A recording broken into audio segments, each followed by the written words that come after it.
speaker is Katherine, and she's going to give an excerpt from a keynote address she gives that's called Organization Changes Lives. Organization Changes Lives. She wants to use this on her website, so part of what she'd love for you to give her feedback on is, would this work well, and would it be a good credential for being booked as a speaker? And she'd also love feedback on the content and delivery. Did I get that right? Mm-hmm. Okay, beautiful. So Katherine is an author, speaker, and organizing expert. Her life mission is to equip people to lead more organized lives so they can spend their time here on Earth focusing on the people, things, and activities that are most important to them. Katherine is the founder and president of Absolutely Organized, a professional organizing service specializing in personal finance management, personal financial organization and management. She and her husband live in a reasonably organized home in Johns Creek, Georgia. Please welcome Katherine Treesize.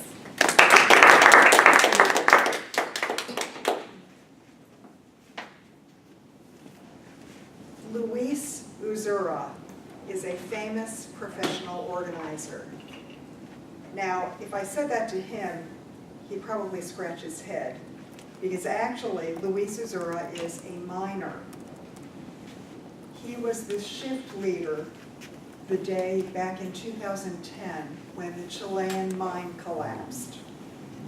He and 32 other miners were trapped 2,000 feet underground for 17 days until they were discovered, and then for an additional 53 days until they were finally rescued.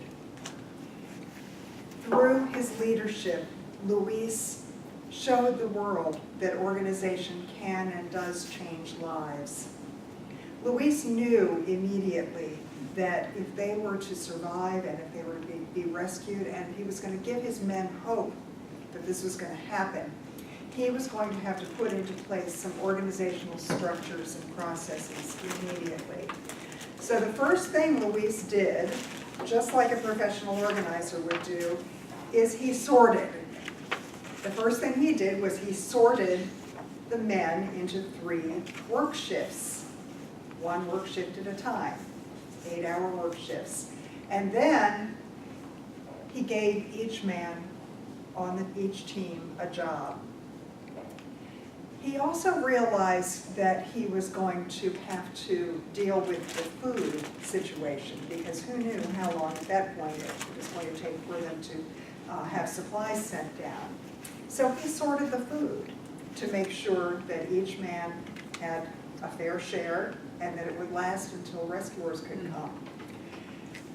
Luis also recognized that there needed to be some structures put into place, some routines, another thing that professional organizers do.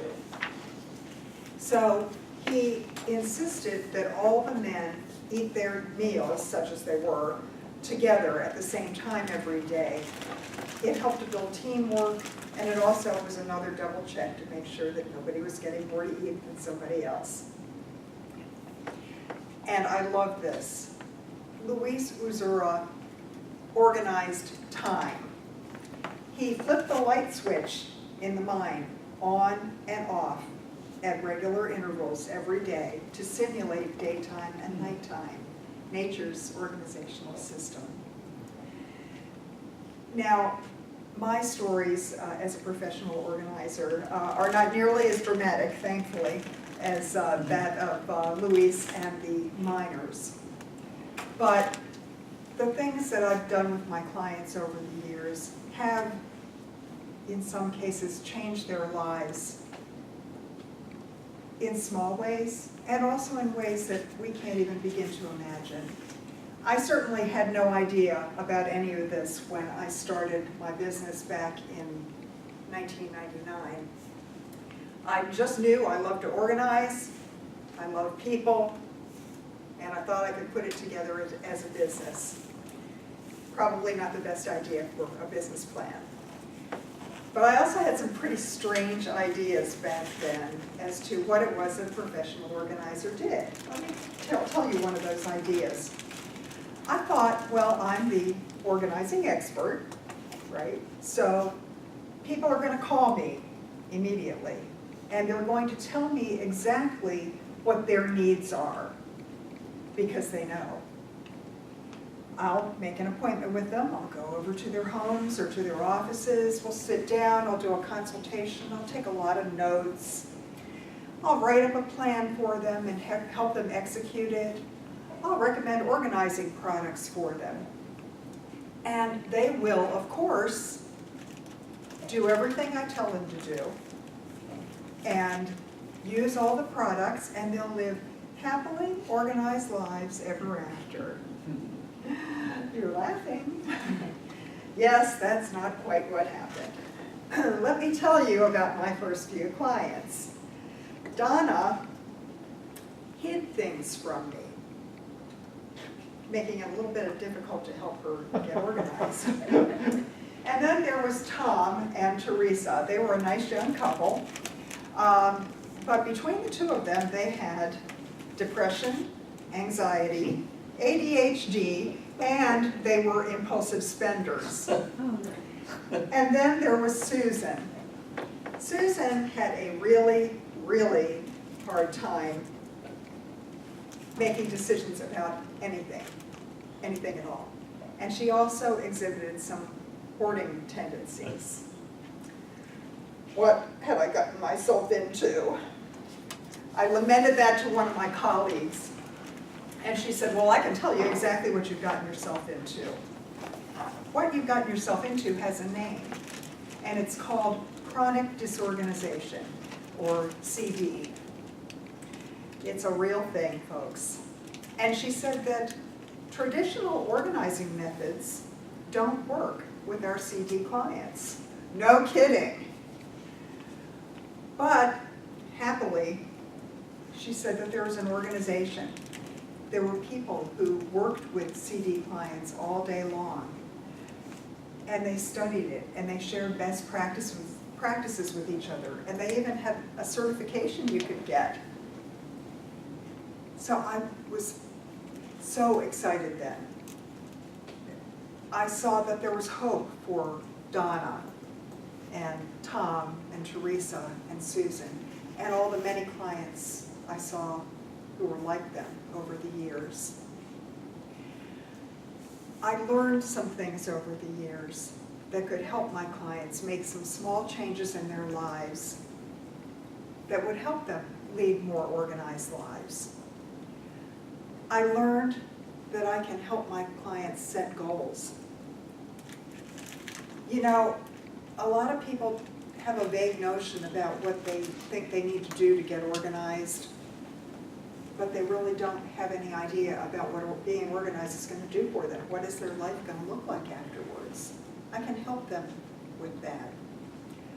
I can help my clients learn new organizing techniques that are innovative and creative and even fun sometimes.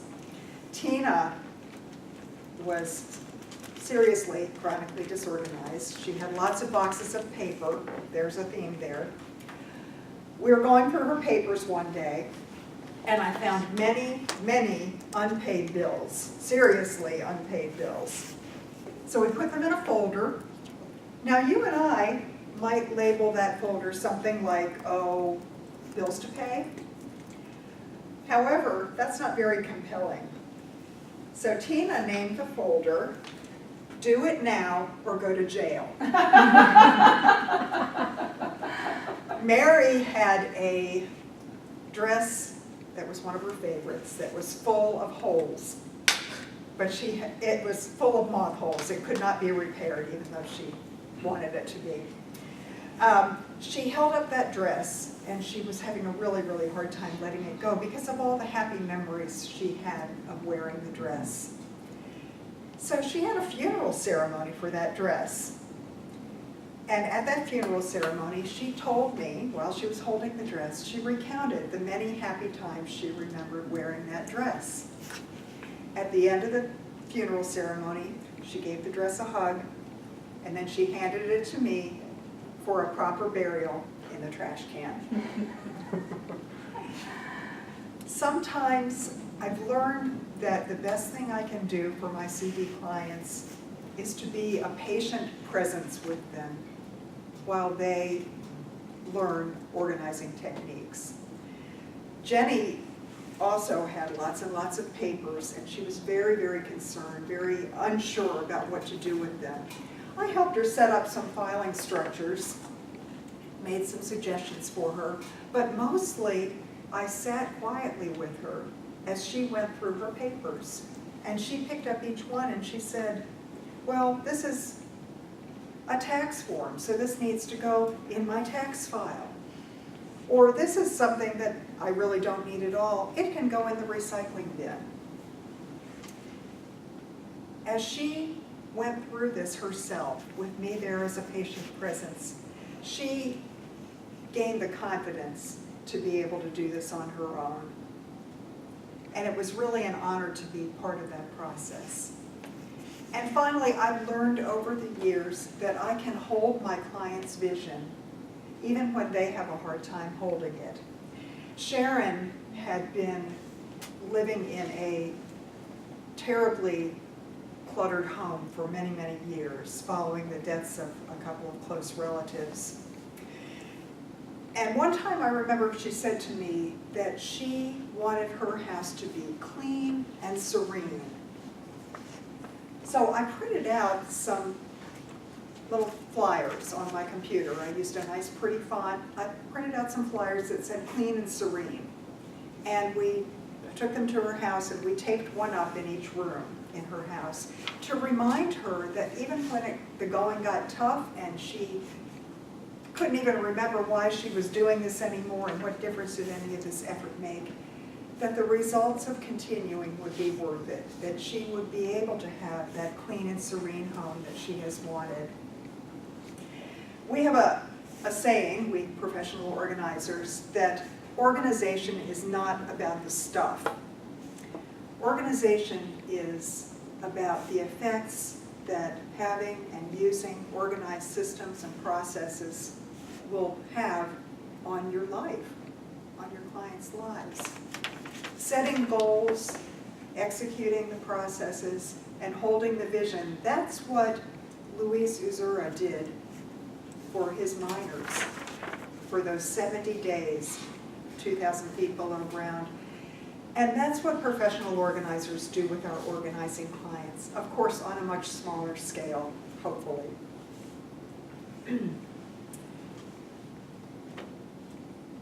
We may never see all the results of our organizing efforts. We may never know that our organizing efforts helped save somebody's marriage or kept their kids from being taken away from them, or even that they were able to invite friends over for a time. We may never get the 24/7 news coverage that the Chilean miners got.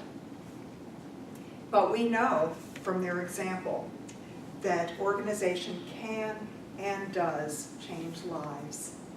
Thank you.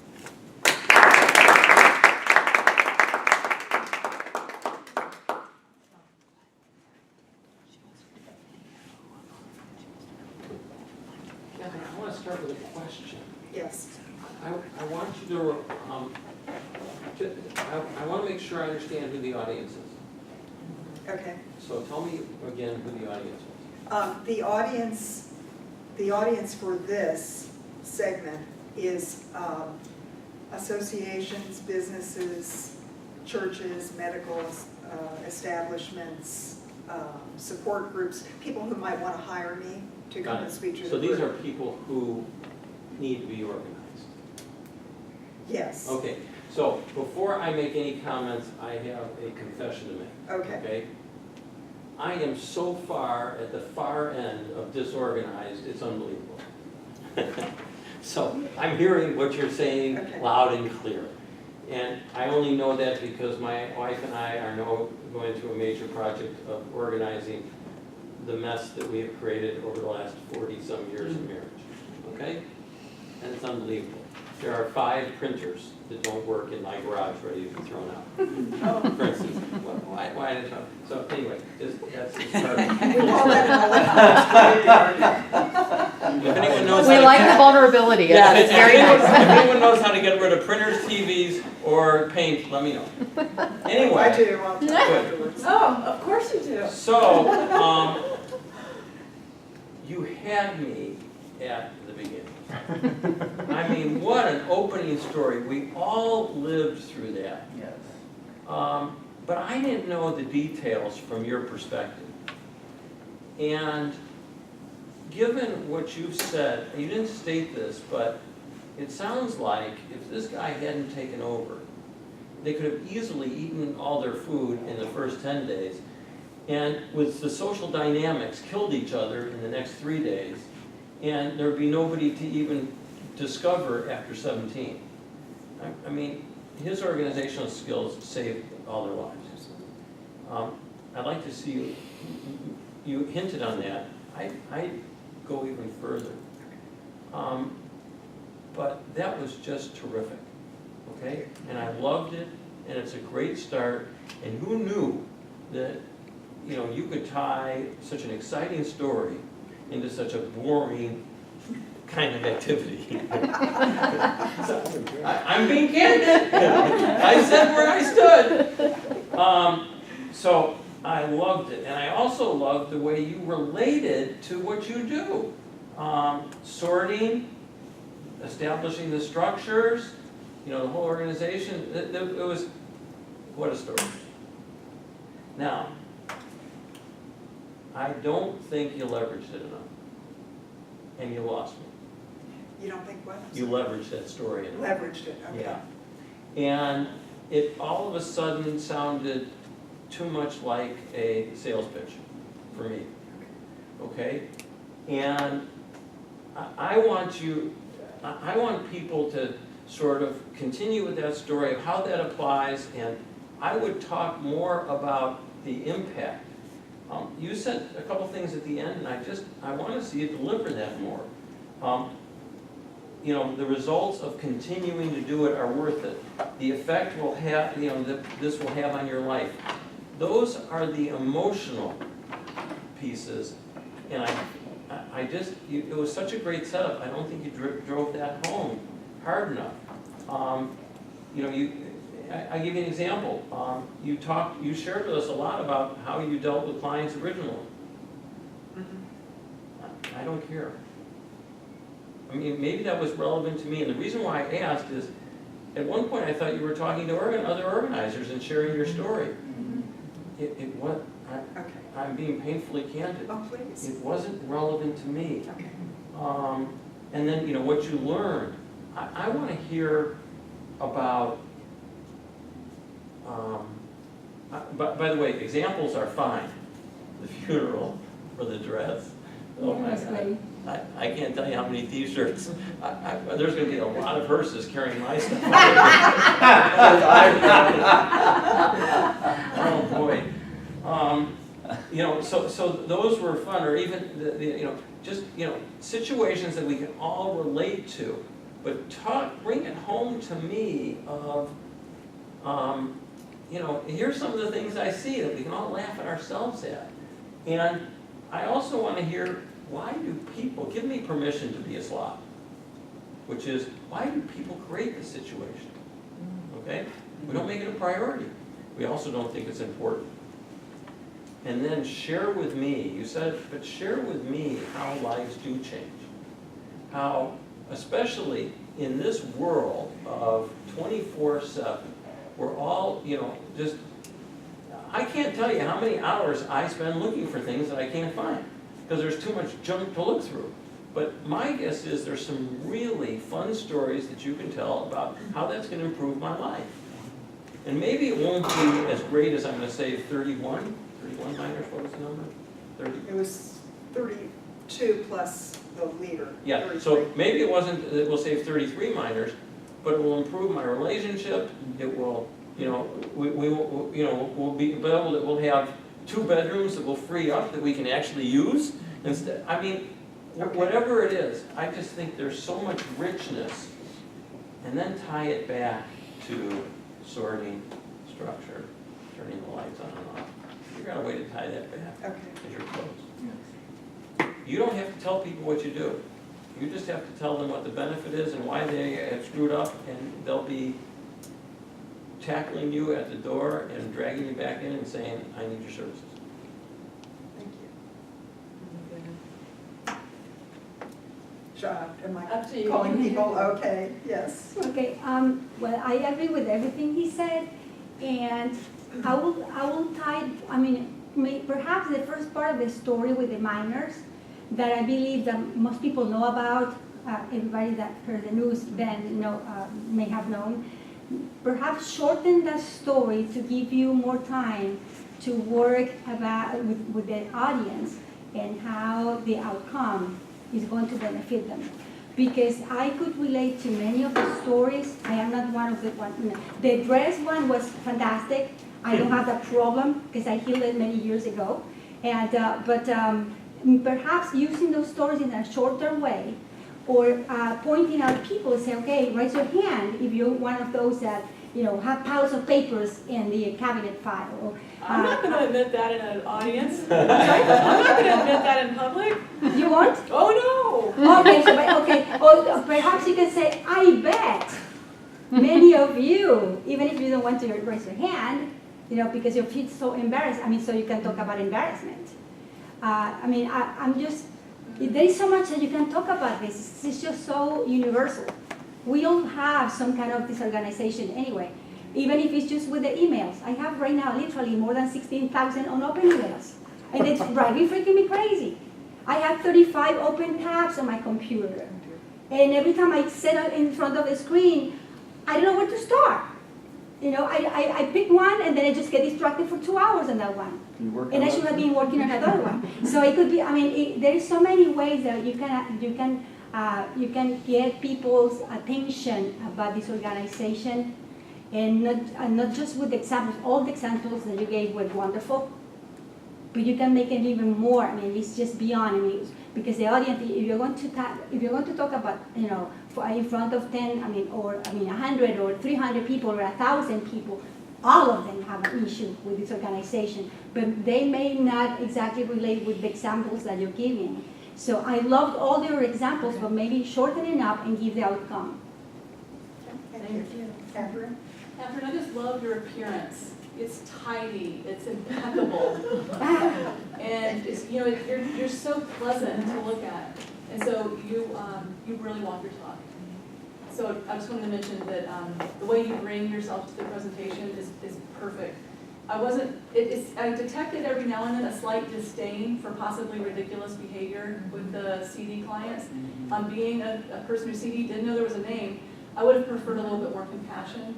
And perhaps the education was helpful, and you could say perhaps you didn't know there was a body, an organized body to help you. There is, and from the practical sense, I'm the person who will be, in your corner, in your home, helping you sort through things. So you can go to the meetings and learn more about yourself, and then I'm going to be the one who improves your world, and all the other ways other people suggest it.